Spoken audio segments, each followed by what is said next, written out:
The diner's fluorescent lights flickered like dying fireflies against the grimy windows, casting everything in that peculiar shade of exhaustion that only exists at 2:47 in the morning.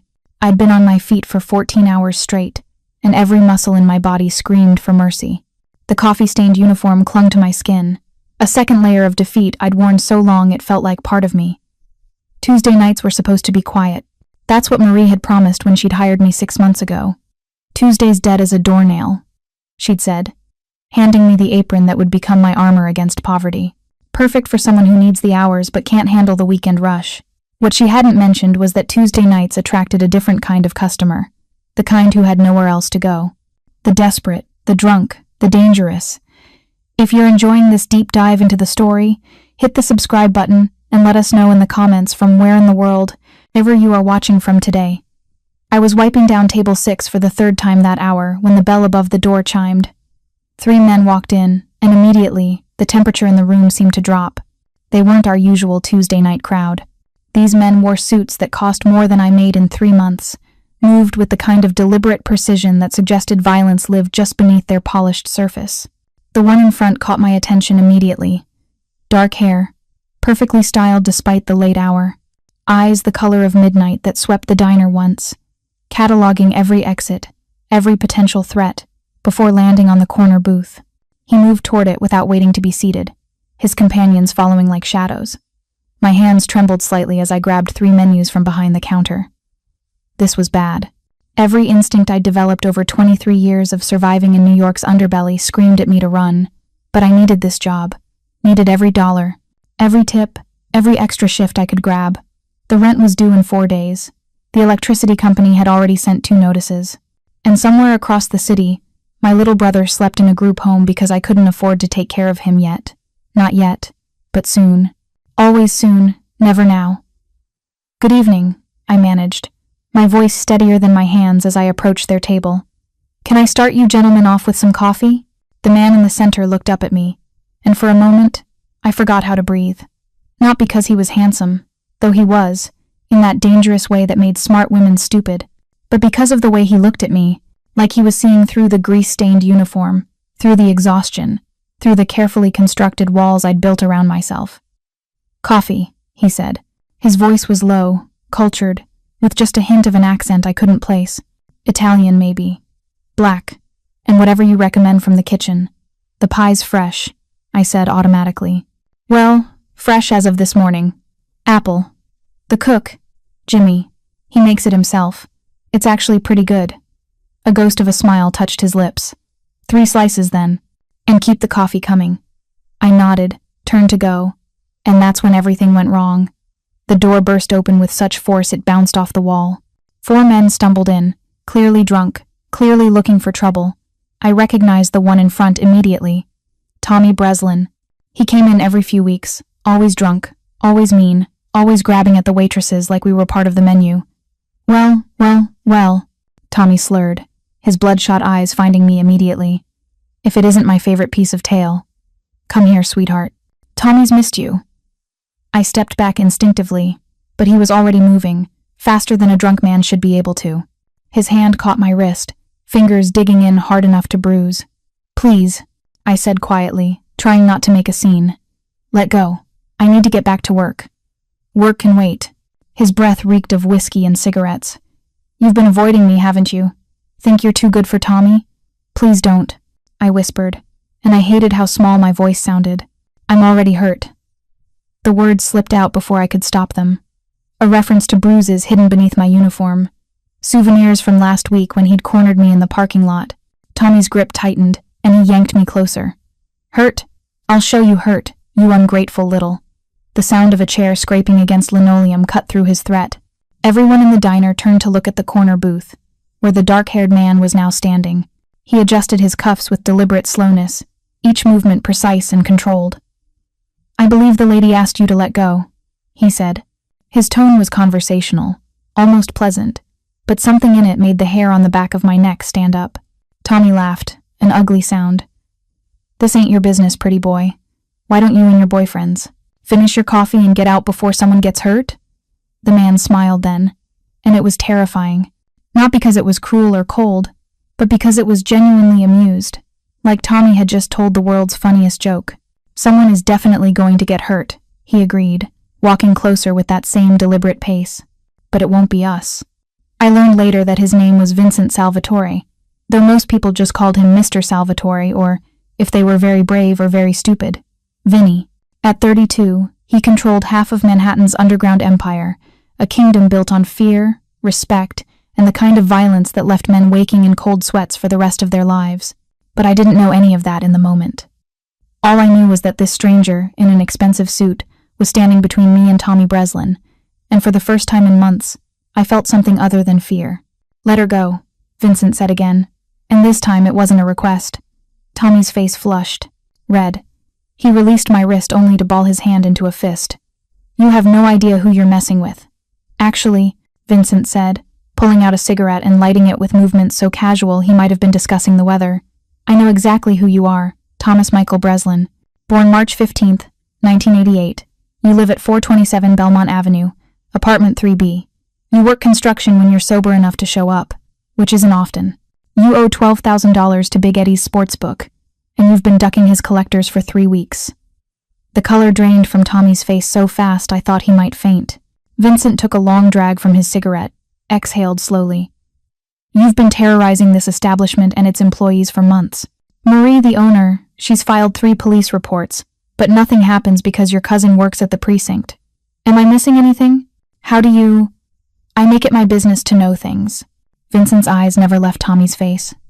"Just like I know you put your hands on this young lady last Tuesday night in the parking lot, grabbed her hard enough to leave bruises, pushed her against a wall when she tried to get away."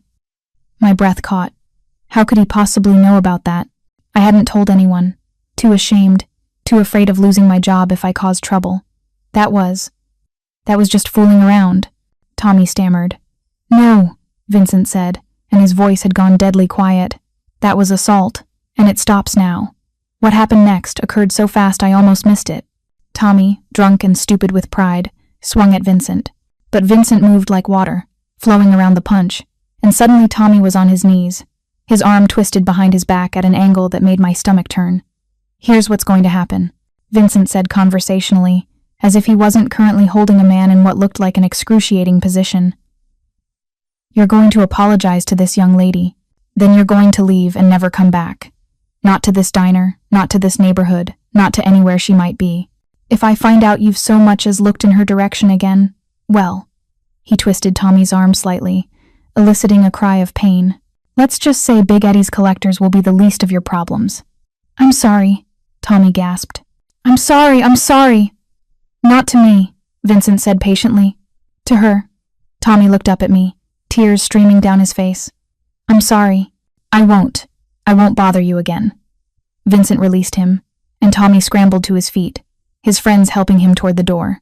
They were gone within seconds, leaving behind only the lingering smell of whiskey and fear.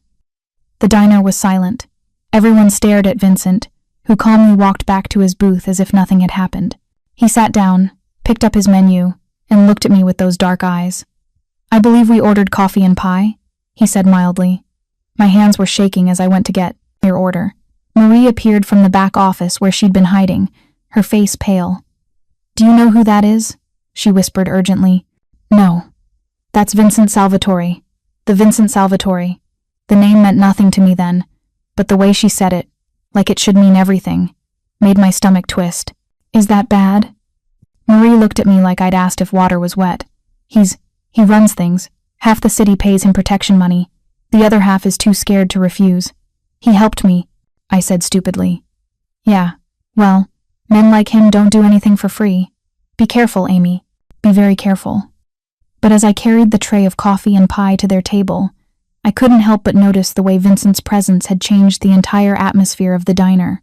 The 2 other late-night customers had straightened in their seats, eating with renewed focus. Even the air felt different, charged with something I couldn't name. "Thank you," I said quietly as I set down their order. Vincent looked up at me, and again, I felt that strange sensation of being truly seen. "No one should have to beg not to be hurt," he said simply, "especially not someone who's already carrying enough pain." I didn't ask how he knew, didn't ask why he'd intervened, just nodded and retreated to the safety of the counter, where I could watch him from a distance and try to make sense of what had just happened. He stayed for 2 hours, drinking coffee and eating pie with his companions, who I learned were named Marcus and Tony. They talked in low voices, occasionally laughing at something one of them said. It was strangely normal, seeing them there. If you didn't know who they were, what they were, you might think they were just 3 friends grabbing a late-night bite. When they finally got up to leave, Vincent approached the counter. He pulled out a wallet that probably cost more than I made in a month and laid down a $100 bill. The coffee was $5.95, I said. The pie was $12. I can get you change. Keep it, he said. Then quieter. Do you work every Tuesday? I nodded, not trusting my voice. Good to know, he said. And then he was gone, leaving me standing there with a $100 bill and a racing heart. Marie emerged from the back again, shaking her head. You've got his attention now, she said. That's either the best thing that ever happened to you or the worst. Which do you think it is? She looked at the door where Vincent had disappeared into the night, then back at me. With men like Vincent Salvatore, it's usually both. The rest of my shift passed in a blur. I kept replaying the confrontation in my mind. The way Vincent had moved, the way he'd known things he couldn't possibly know, the way he'd looked at me like I was worth protecting. When 6 a.m. finally rolled around and my replacement arrived, I was exhausted in a way that went beyond physical tiredness. I changed out of my uniform in the tiny employee bathroom, noting the fresh bruises on my wrist where Tommy had grabbed me. They'd fade in a few days, just like the others had. But something told me Tommy Breslin wouldn't be adding any new ones to my collection. The morning was cold and gray as I waited for the bus, typical November in New York. The $100 bill felt heavy in my pocket. It was more than I usually made in tips in a week, enough to buy groceries and put something toward the electric bill. Maybe even enough to buy Danny something nice for his birthday next week. 13 was such a hard age to be in foster care. The bus arrived, packed with the early morning commuters, and I squeezed in between a woman with too many shopping bags and a man who smelled like he'd bathed in cologne. As we lurched through the city streets, I found myself thinking about Vincent Salvatore. Who was he really? Why had he been in our rundown diner at 3 a.m? And why had he intervened when countless others had looked the other way? Marie's morning echoed in my head. Men like him don't do anything for free. But what could someone like Vincent Salvatore possibly want from someone like me? I was nobody. A waitress in a crappy diner, living paycheck to paycheck, trying to save enough money to get custody of my brother. I owned nothing of value, knew nothing of importance. My apartment building squatted on the corner like a gray toad, all crumbling concrete and broken dreams. 5 floors of studio apartments, each one smaller and sadder than the last. Mine was on the 3rd floor, a single room with a bathroom so small you could sit on the toilet and brush your teeth in the sink at the same time. But it was mine, or at least, it would be if I could make rent in 4 days. I climbed the stairs slowly, my feet protesting every step. Mrs. Chen's door was open on the 2nd floor, the smell of whatever she was cooking for breakfast making my stomach rumble. She poked her head out as I passed. Late night again, Amy? Early. Morning. I corrected with a tired smile. You work too hard. You should find a nice man. Settle down. I thought of Vincent's dark eyes, the controlled violence in his movements, and almost laughed. I'll get right on that, Mrs. Chen. My apartment was exactly as I'd left it 14 hours ago. Dishes in the sink, laundry piled on the single chair, bed unmade because why bother when I'd just be collapsing into it again. I sat on the edge of the mattress and pulled out the $100 bill, smoothing it against my thigh. Such a small thing to change everything, but it did. This one bill meant I could eat something other than ramen this week. It meant I could put minutes on my phone to call Danny. It meant breathing room, even if just for a few days. My phone buzzed with a text from an unknown number. You're safe now. V. My heart stopped. How did he get my number? I hadn't given it to him, hadn't given him any information at all. Another text followed. Tommy won't bother you, again. Neither will anyone else. I stared at the messages, thumb hovering over the keyboard. Should I respond? Thank him? Ask him how he got my number? Ask him what he wanted? In the end, I just typed, "Thank you." 3 dots appeared, showing he was typing. Then, "You don't need to thank me. No one should live in fear." Everyone lives in fear of something, I typed back before I could stop myself. What do you fear? The question was so direct, so personal, that I almost didn't answer. But something about the anonymity of text, the safety of distance, made me honest. Being forgotten. Being nobody forever. There was a long pause before his response came through. You're not nobody. You're the girl who stands up after being knocked down. That's not nothing. I stared at those words until my eyes burned with unshed tears. When was the last time someone had seen me as anything other than a waitress, a body to grab at, a problem to deal with? Who are you? I typed. Someone who recognizes strength when he sees it. Get some rest, Amy. You've earned it. And then nothing. I waited, watching those 3 dots that never appeared again.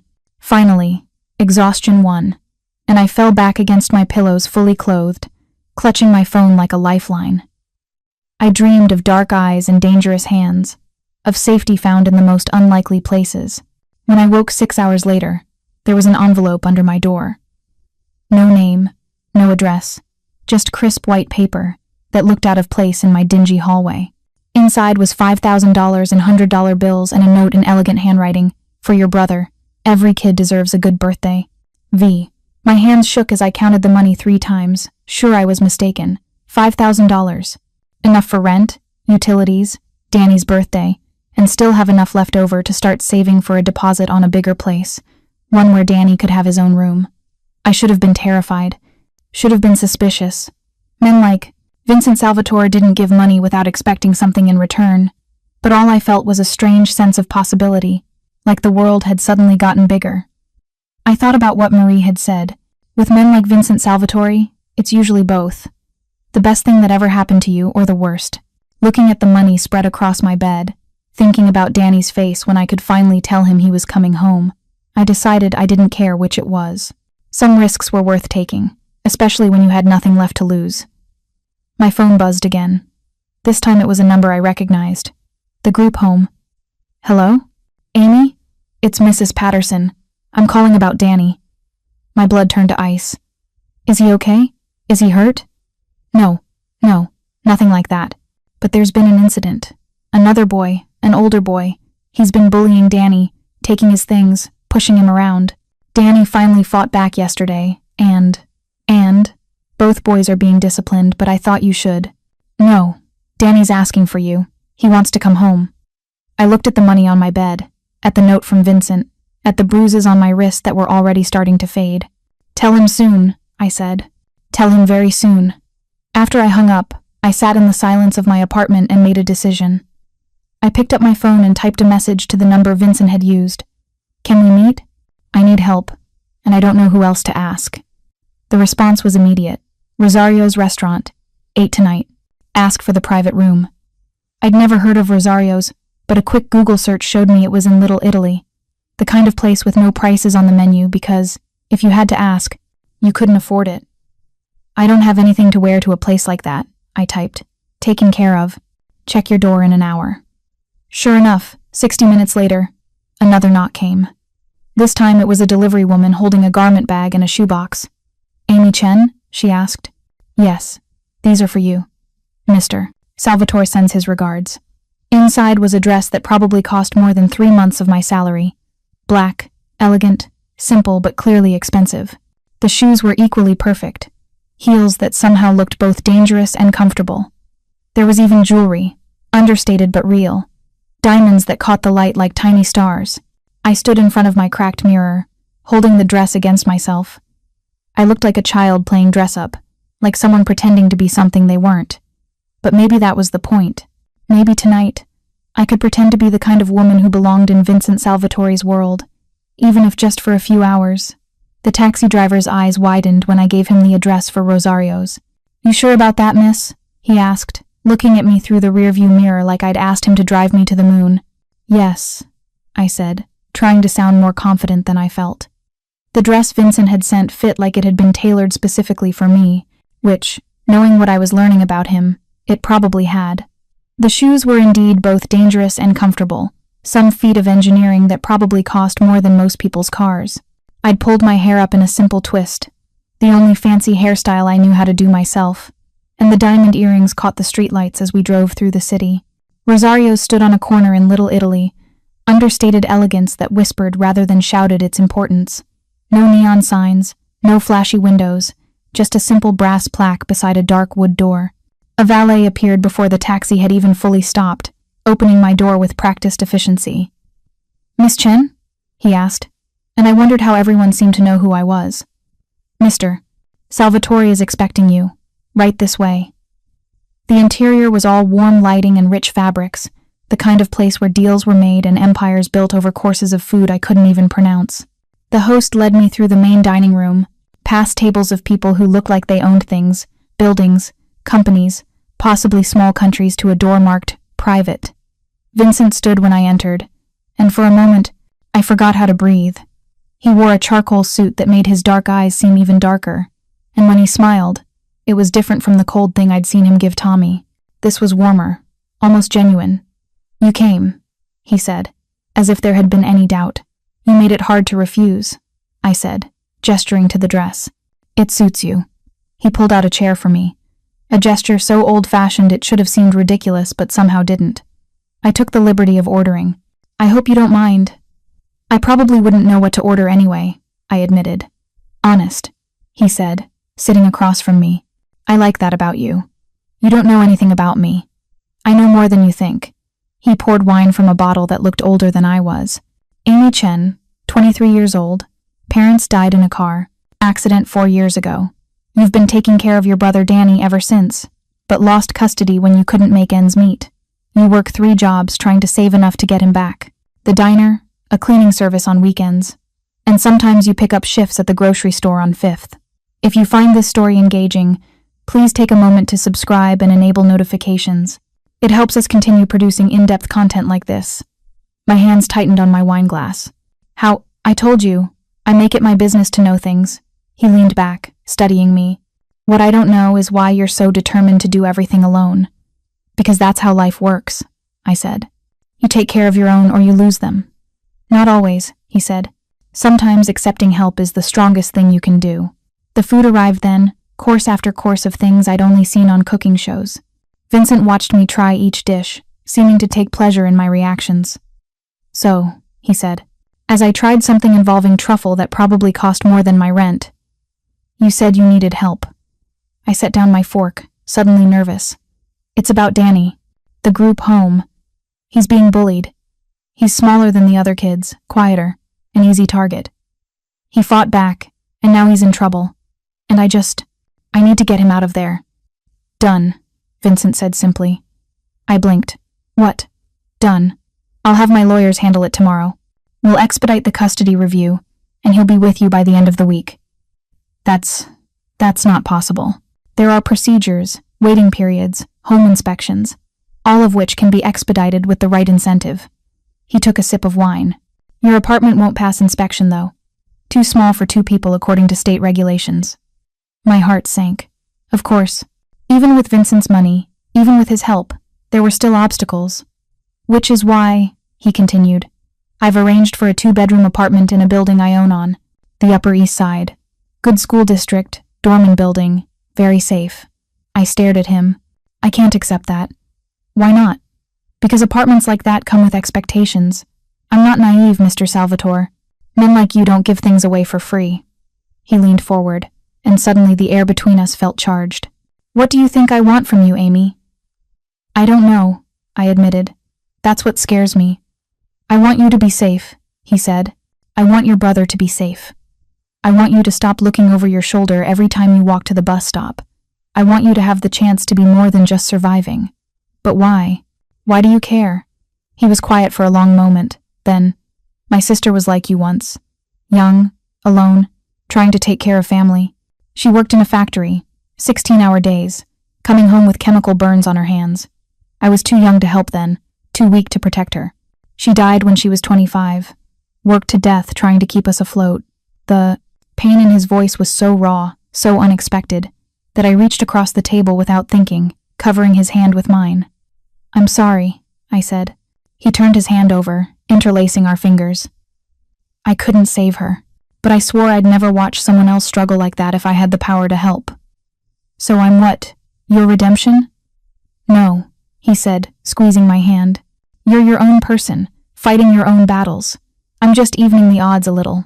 We sat there, hands linked across the table, and I felt something shift between us.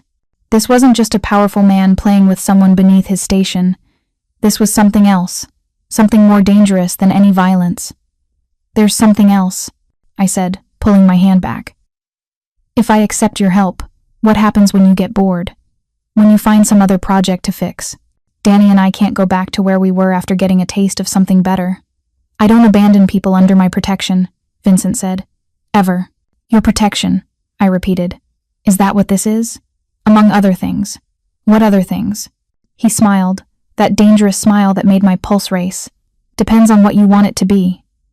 Before I could respond, his phone rang. He glanced at it, frowning. "I need to take this," he said. "I'll be right back." He stepped out, leaving me alone with my racing thoughts and the remains of a meal that cost more than I made in a month. Through the door, I could hear his voice, low and authoritative, speaking in what sounded like Italian.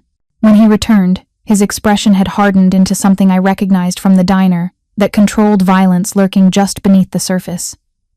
"I have to go," he said. "There's been an incident that requires my attention. Is everything okay?" "It will be." He pulled out his wallet, left enough cash on the table to buy a small car. "My driver will take you home. The apartment will be ready tomorrow. Movers will come for your things at noon. Vincent, I haven't said yes yet." He paused at the door, looking back at me. "Yes, you have. You said yes the moment you decided your brother deserved better. Don't let pride cost him a future." And then he was gone, leaving me in a private room wearing a dress worth more than everything I owned, trying to figure out how my life had changed so completely in less than 24 hours. The driver, an older man named Carlo, was waiting outside in a black town car that gleamed like oil under the streetlights. "Where to, Miss Chen?" he asked. I almost gave him my apartment address, then thought about going back to that cramped space, those thin walls, that constant sense of barely holding on. "Actually," I said, "could you just drive for a while? I need to think." "Of course, miss." We drove through the city, past the bright lights of Times Square, through the quiet streets of neighborhoods I'd never have reason to visit. Carlo didn't speak, didn't play the radio, just drove while I watched the city pass by and tried to make sense of everything. My phone buzzed with a text from an unknown number, but somehow I knew it wasn't Vincent this time. "You don't know what you're getting into. He's dangerous. Stay away from Vincent Salvatore if you value your life." My blood ran cold. I typed back, "Who is this?" "Someone who knows what happens to his projects when he's done with them. Ask him about Maria." "Maria?" But there was no response. "Carlo?" I said, my voice shaking slightly. "Yes, miss." "Who's Maria?" I saw his eyes flick to the rearview mirror, his hands tightening imperceptibly on the wheel. "I don't know anyone by that name, miss." He was lying. I could see it in the way he suddenly became very focused on the road, the way his shoulders tensed. "Take me home, please," I said. "My real home." "Of course, miss." We drove in silence back to my apartment building. As I got out, Carlo handed me a card. "Mr. Salvatore wanted you to have this," he said. "His private number, in case you need anything." I took the card, noting it was different from the number he'd been texting from. "Carlo, can I ask you something?" "Of course, miss. Is he a good man?" Carlo considered this for a moment. "He's a man who does what he believes is necessary. Sometimes that's good, sometimes it's not. But he protects his own, miss. Always." It wasn't exactly reassuring, but it was honest. My apartment felt smaller than ever after the space and luxury of Rosario's.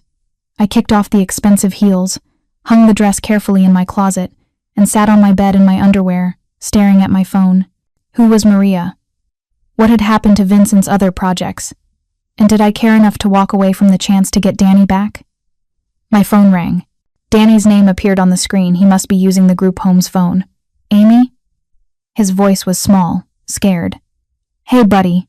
I heard you got in a fight." He kept taking my stuff. "My books. The pencils you sent me," he said. "I was too small to do anything about it." "But you did do something." "Yeah. And now I'm in trouble. Mrs. Patterson says I might have to move to a different home. Amy, I don't want to move. What if it's further away? What if you can't visit?" "Listen to me," I said, my decision suddenly crystal clear. "You're not going to another home. You're coming to live with me." "Really? But you said it would take time, that you needed more money." "I found a way. By the end of the week, you'll be home. I promise. Really, you promise? I promise. After I hung up, I texted Vincent's private number. I accept. Whatever it takes, I accept. His response was immediate. You won't regret this. I thought about the mysterious warning, about Maria, about the danger everyone kept warning me about. But then I thought about Danny, alone and scared in that group home, fighting battles he was too small to win. Some things were worth the risk. The next morning came too fast. I'd barely slept, alternating between excitement about Danny coming home and anxiety about what I was getting myself into with Vincent. At exactly noon, as promised, the movers arrived, a team of efficient men who had my entire life packed in boxes within an hour. The building on the Upper East Side was the kind I'd walked past 1,000 times but never imagined entering. The doorman greeted me by name, which should have been creepy but somehow just felt like Vincent's influence extending even here. Mr. Salvatore asked me to give you these, he said, handing me a set of keys. Apartment 12B. The elevator is right this way. The apartment was perfect. Not ostentatious. Not overwhelming. Just perfect. 2 bedrooms, a real kitchen, a living room with windows that looked out onto a tree-lined street. Danny's room was already set up with a bed, desk, bookshelf, even some books I recognized as his favorites. How did he know? I whispered to the empty room. My phone buzzed. Vincent. The custody. Hearing is tomorrow at 9. Wear the blue dress in your closet. My lawyers will meet you there. I went to the master bedroom, opened the closet, and found it already filled.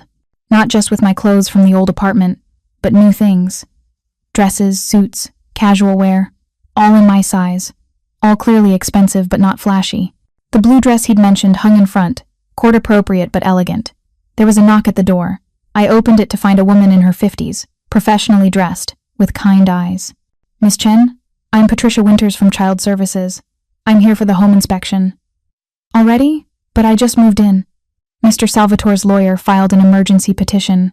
Given the circumstances at the group home, the judge agreed to expedite. May I come in? The inspection was thorough but quick.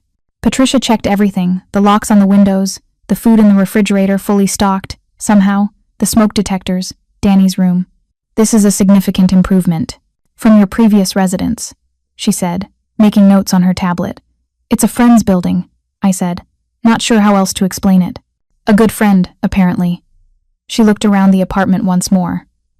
I'll be recommending immediate approval. Danny's lucky to have a sister like you. After she left, I stood in my new living room, trying to process how fast everything was moving. This time yesterday, I'd been counting tips, wondering how to make rent. Now I was standing in an apartment I couldn't have afforded in 10 lifetimes, preparing to get my brother back. My phone rang. Vincent. Hello? How's the apartment? It's perfect. Too perfect. Vincent, this is too much. It's exactly enough. Did Patricia come by? Just left. She's recommending approval. Good. I'll pick you up tomorrow at 8:30 for the hearing. You're coming? Of course. I finish what I start, Amy. There was something in the way he said it that made me think of the warning text about Maria. Vincent, who's Maria? The silence on the other end stretched so long I thought he'd hung up. Where did you hear that name? His voice had gone cold, dangerous. Someone texted me, warning me about you. They said to ask about Maria. Maria was my sister, he said finally. The one I told you about. Someone's trying to manipulate you, trying to use my dead sister's memory to frighten you away. Why would someone do that? Because there are people who don't want me to be happy. People who see any connection I make as a weakness to exploit. But they're wrong. You're not a weakness, Amy. You're under my protection now, and that makes you untouchable. What if I don't want to be untouchable? What if I just want to be normal? Normal is overrated, he said, and I could hear the smile in his voice. Besides, when has your life ever been normal? He had a point. 8:30 tomorrow, he said. Be ready. Vincent? Yes? Thank you. For everything. Don't thank me yet, he said. We're just getting started. I spent the rest of the day trying to make the apartment feel like home rather than a beautiful prison. I unpacked the boxes the movers had brought, arranging my few possessions in rooms that seemed to swallow them whole. My second-hand coffee maker looked absurd on the marble kitchen counter. My worn paperbacks seemed embarrassed sitting on the built-in shelves next to what I suspected were first editions someone had stocked there. Around 6, there was another knock. I'd been jumpy all afternoon, half expecting whoever had sent that warning text to show up in person. Instead, I opened the door to find Marcus, one of Vincent's companions from the diner. "Miss Chen," he said with a slight nod.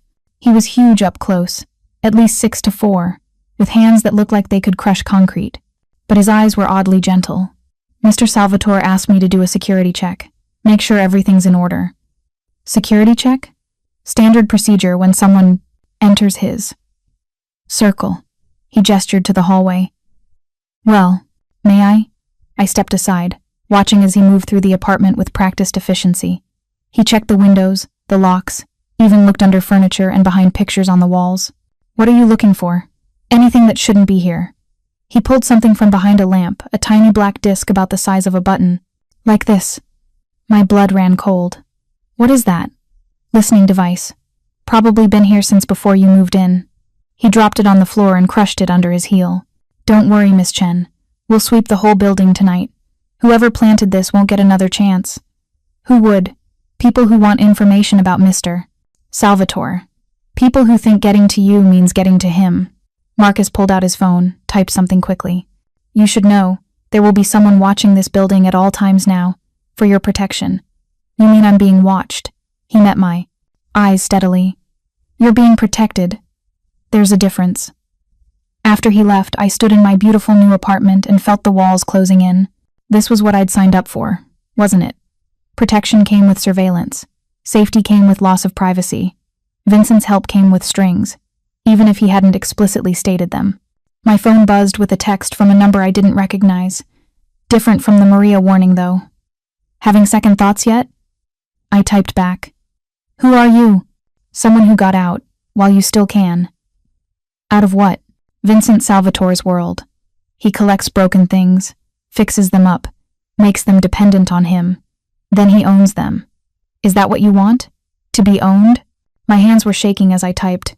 "He's helping me get my brother back." "He's buying you. Wake up before it's too late. The apartment, the money, the lawyers, it all comes with a price. And Vincent always collects." I deleted the thread, blocked the number, and threw my phone on the couch. But I couldn't delete the doubt that had started gnawing at my chest. Was I being saved or bought? The blue dress fit perfectly the next morning, because of course it did. Vincent's town car arrived at exactly 8:30, Carlo at the wheel again, but this time Vincent sat in the back, looking like he'd stepped out of a magazine in a charcoal suit that probably cost more than my childhood home. "Nervous?" he asked as I slid in beside him. "Terrified. Don't be. The lawyers are excellent. The judge is fair. Everything is arranged." "That's what worries me. Everything is arranged. What kind of person can just arrange everything?" He looked at me for a long moment. The kind who spent 15 years building the kind of power that makes arrangements possible. The kind who's tired of watching good people suffer while bad people thrive. He leaned closer, and I could smell his cologne, something expensive and understated. The kind who sees something worth protecting and refuses to apologize for protecting it. "Is that what I am? Something to be protected?" "You're someone who deserves not to struggle every single day just to survive." His dark eyes held mine. "Unless you'd prefer to go back to sleeping 4 hours a night, counting tips, and hoping Tommy Breslin doesn't corner you in another parking lot? That's not fair. Life isn't fair, Amy. But power can make it fairer, at least for the people I care about. And what happens when you stop caring?" Something flickered across his face, hurt maybe, or anger. "I don't stop caring. That's not how I work. Everyone stops eventually. My sister died 20 years ago, and I still think about her every single day. I still make decisions based on what she would want, what she would think. I don't stop caring, Amy. It's both my greatest strength and my greatest weakness." The courthouse was imposing, all stone columns and marble steps. Vincent's lawyers were waiting inside a woman and a man, both in their 40s, both radiating the kind of confidence that came from rarely losing. "Miss Chen," the woman said, extending her hand. "I'm Jennifer Chang, and this is Robert Martinez. We've reviewed your case thoroughly, and we're very optimistic about the outcome." "How can you be sure?" "Because the facts are on your side," Robert said. "You have stable housing, stable income, and a demonstrated history of trying to provide for your brother. The only reason you lost custody was financial, and that obstacle has been removed." "Stable income?" I looked at Vincent. "I'm still working at the diner. We've also arranged a position for you at one of Mr. Salvatore's legitimate businesses. Jennifer said smoothly. The salary is significantly higher, and the hours are better. You start next week, after Danny is settled. What kind of position? Administrative work. Filing, data entry, scheduling. Nothing complicated, but it pays well and offers benefits. It was another gift, another chain, but, looking at Jennifer's competent face, at Vincent's steady presence beside me, at the doors that led to the courtroom where Danny's future would be decided, I couldn't bring myself to refuse. The hearing was surprisingly quick. The judge, a stern-looking woman in her 60s, reviewed the paperwork, asked me a few questions about my plans for Danny's care and education, and then spent a long moment looking at Vincent, who sat in the front row behind me. Mr. Salvatore, she said finally, it's unusual to see you in family court. I'm here as a friend of the family, Your Honor. I see. She looked back at me. Miss Chen, I'm granting your petition for custody. Danny will be released to you today, pending a 90-day review period. During that time, you'll have monthly check-ins with a social worker to ensure the arrangement is working. Do you understand? Yes, Your Honor. Thank you. Don't thank me. Thank yourself for not giving up on your brother. She banged her gavel. Next case. And just like that, it was done. Danny was coming home. I turned to Vincent, tears streaming down my face, and without thinking threw my arms around him. He stiffened for just a moment, clearly not used to spontaneous displays of affection, then relaxed, his arms coming around me in a way that felt both protective and possessive. Thank you, I whispered against his expensive suit jacket. Thank you, thank you, thank you. You're welcome, he said quietly. Now let's go get your brother. The group home was in Queens, a tired-looking building that tried its best but couldn't quite hide the institutional nature of what it was. Mrs. Patterson met us in the lobby, Danny hovering behind her like a small shadow. He'd gotten thinner in the 3 months since I'd lost custody, his 12-year-old frame all angles and borrowed clothes that didn't quite fit. But when he saw me, his face transformed, and suddenly he was running, crashing into me with enough force to knock the breath from my lungs. Amy. He was crying, and I was crying, and we stood there in the lobby of that sad building, holding each other like we'd been drowning and finally found air. I told you I'd come get you, I said, pulling back to look at him. Didn't I promise? You promised. He wiped his eyes, then noticed Vincent standing a few feet away, giving us space. Who's that? That's Vincent. He's a friend. He helped make this happen. Danny looked at Vincent with the suspicion only a child could muster. Why? Because your sister is under my protection, Vincent said, crouching down to Danny's level. And that means you are too. I don't need protection. I'm not a baby, Vincent smiled, and it was different from any smile I'd seen him wear before. Warmer, almost fond. No, you're not. You're a fighter. I heard about what happened with the bully. He deserved it. Probably. But next time, try walking away first. Fighting should be a last resort, not a first option. He stood, ruffled Danny's hair in a gesture so casual and natural it made my heart ache. Come on, let's get you home. The ride back to Manhattan was filled with Danny's chatter. Months of pent-up words finally finding release. He talked about school, about the books he'd read, about the other kids at the home, about how the food was terrible. And he couldn't wait for my cooking, even though I was a terrible cook. And did we have pizza at the new place? Because he really wanted pizza. Vincent listened with apparent patience, occasionally asking questions that made Danny light up even more.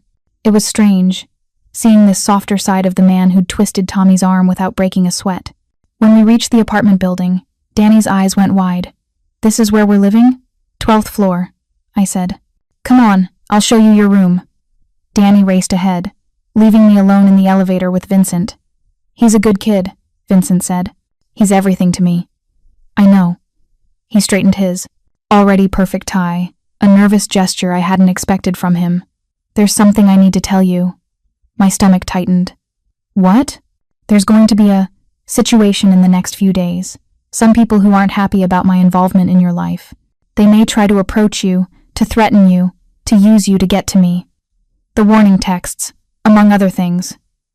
He looked at me seriously. I need you to promise me that if anyone approaches you, anyone you don't know, you'll call me immediately. Don't engage. Don't listen to their offers or threats. Just call me. Vincent, what kind of danger am I in? The kind I can protect you from, as long as you trust me. He reached out, tucked a strand of hair behind my ear in a gesture that felt intimate, possessive. Do you trust me, Amy? I thought about the apartment, the money, the custody hearing that had gone too smoothly.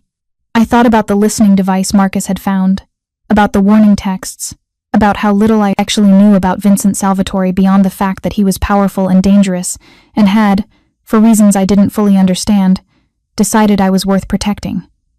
I don't know, I admitted, but I don't think I have a choice anymore.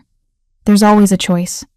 No, I said, thinking of Danny's excited voice echoing from somewhere in the apartment.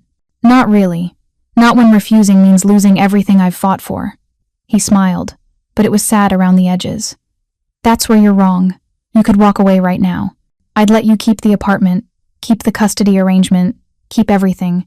I'm not holding you hostage, Amy. Then what are you doing? The elevator doors opened onto the 12th floor, but neither of us moved. I'm trying to figure out if it's possible to save someone without destroying them in the process, he said finally. I'm trying to be better than the man my sister thought I could be. And am I part of that redemption arc? Maybe. Or maybe you're something else entirely. He stepped out of the elevator, held his hand out to me. I guess we'll find out together. I took his hand, let him lead me into the hallway, and tried not to think about how natural it felt to have his fingers intertwined with mine. Danny loved the apartment, loved his room, loved the pizza we ordered for dinner. He fell asleep on the couch halfway through a movie, exhausted from the emotional weight of the day. Vincent and I sat on opposite ends of the couch. Danny sprawled between us, and for a moment it felt almost normal, almost like we were a real family instead of a broken waitress, a mob boss, and a rescued child playing house in an apartment that didn't belong to any of us. He looks like you, Vincent said quietly. Same stubborn chin. Mom used to say we were both too stubborn for our own good. Your parents would be proud of what you've done for him. The unexpected kindness made my eyes sting. I don't know about that. I lost him for 2 months. But you got him back, that's what matters. He stood, careful not to wake Danny. I should go. You both need rest.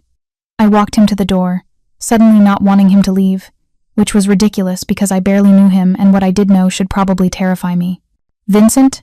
He turned, one hand on the doorknob. Why me, really? Why go to all this trouble for a waitress you saw one time?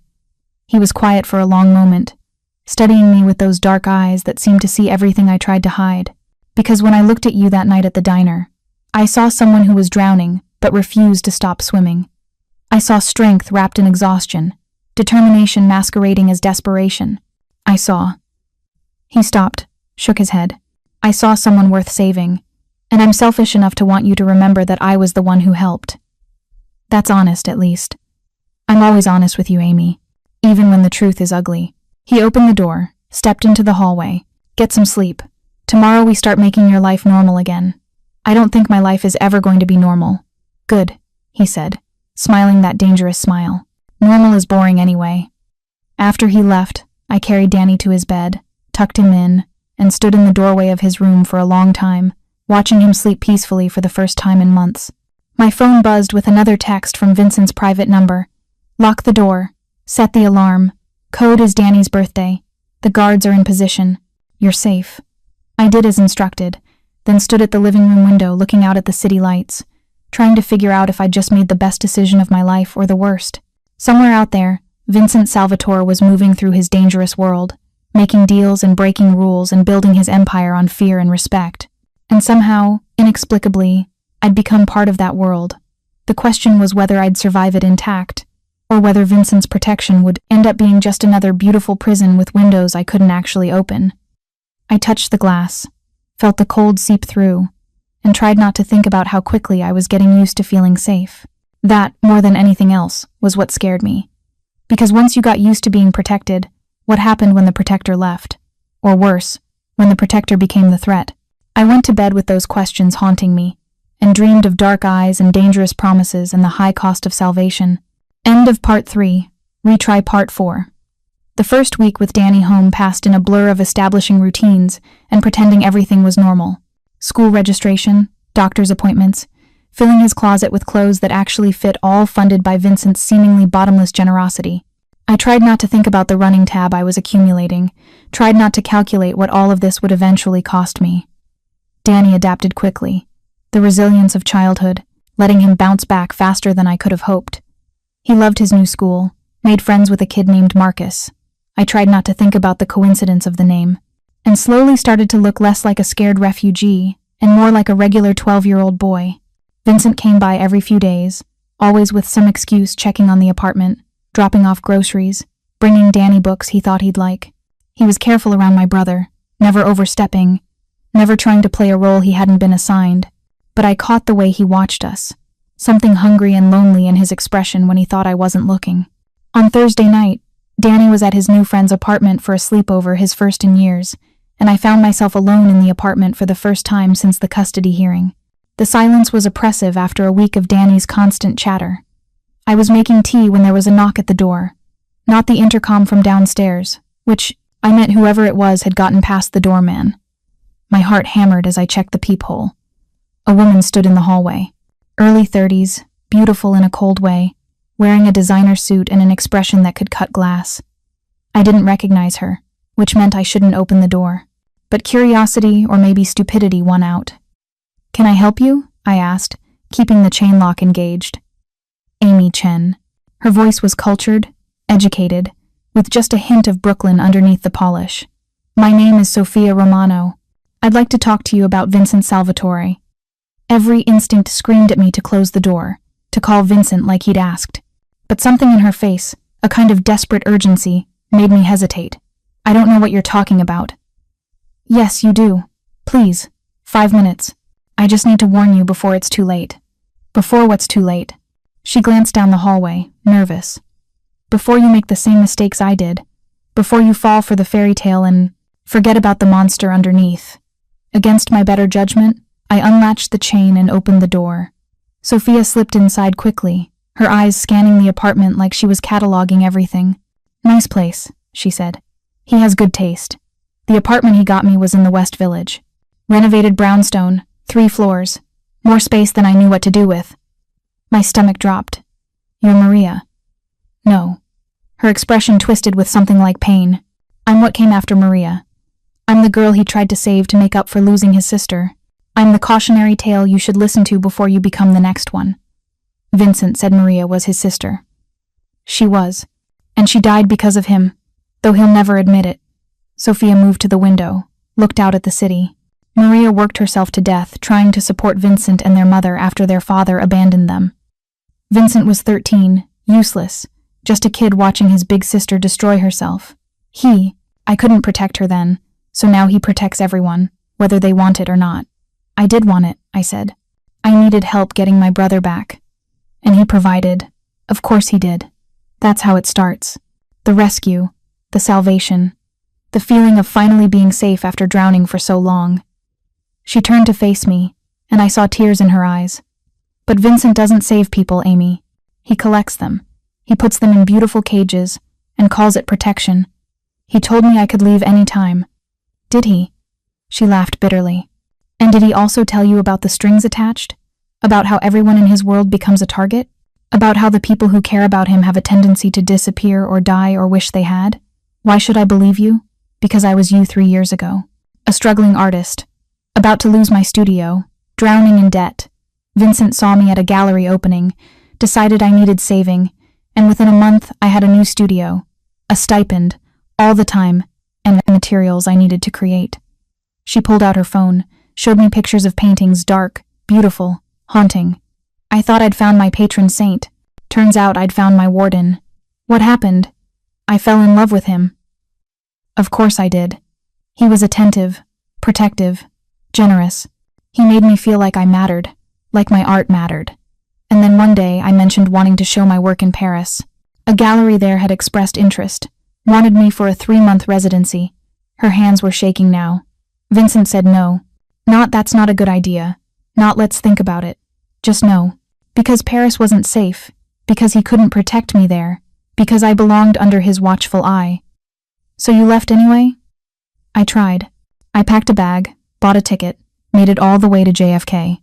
She swallowed hard. His men were waiting. Not to hurt me. Never that. Just to escort me home. To remind me gently that I'd made commitments. That people were counting on me.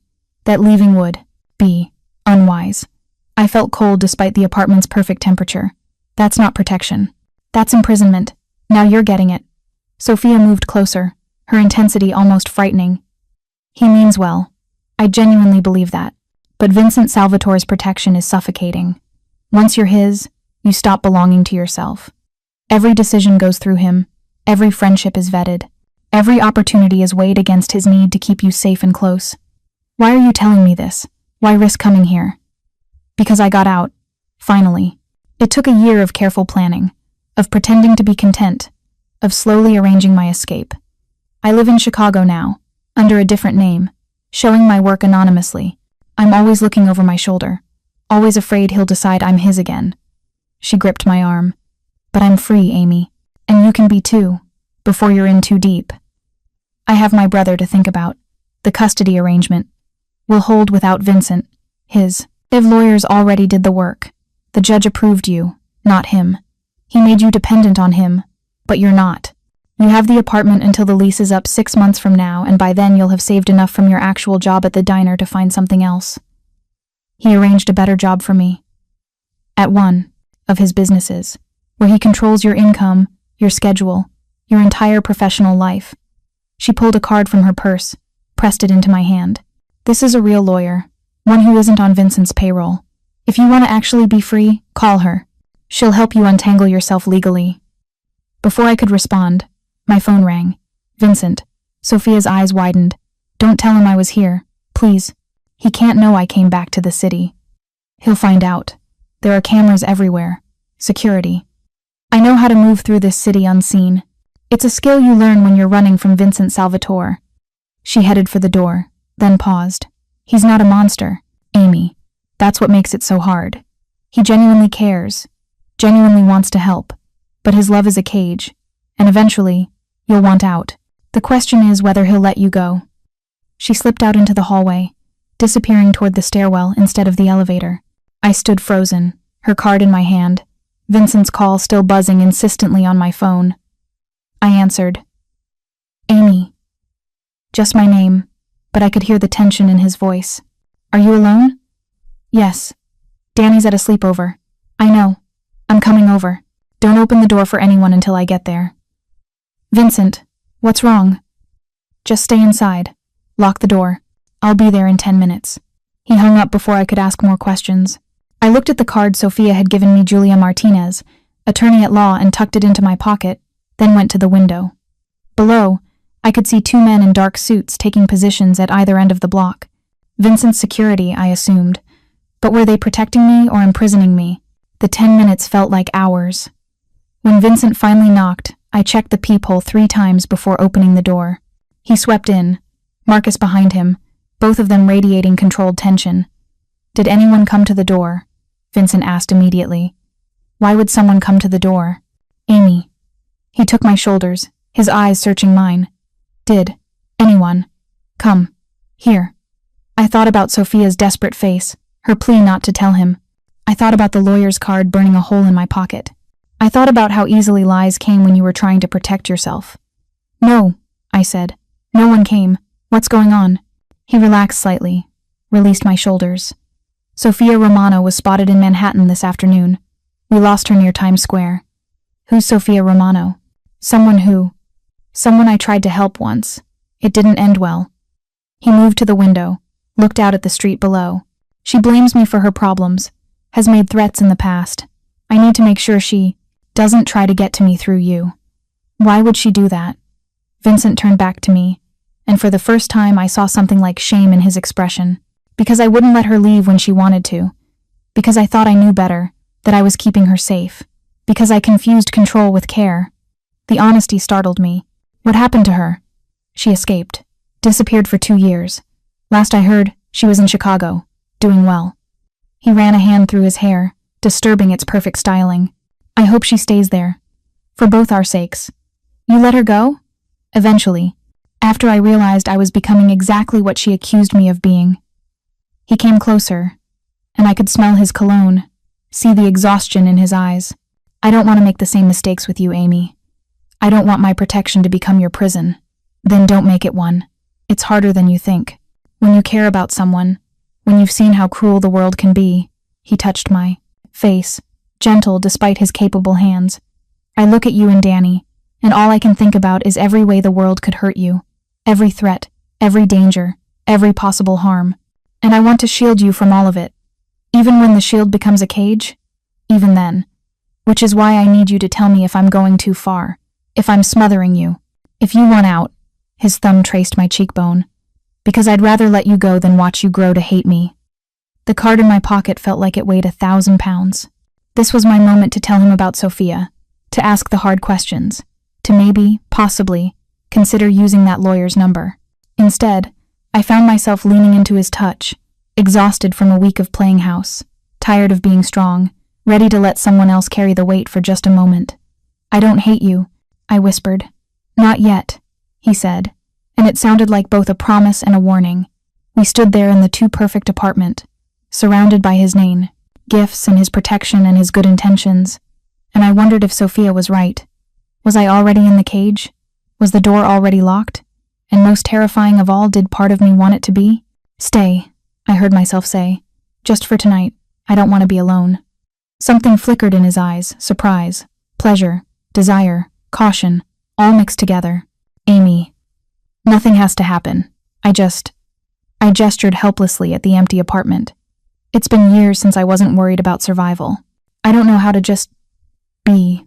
And you're the only person who understands what I've been running from. He studied me for a long moment, then nodded to Marcus, who left without a word.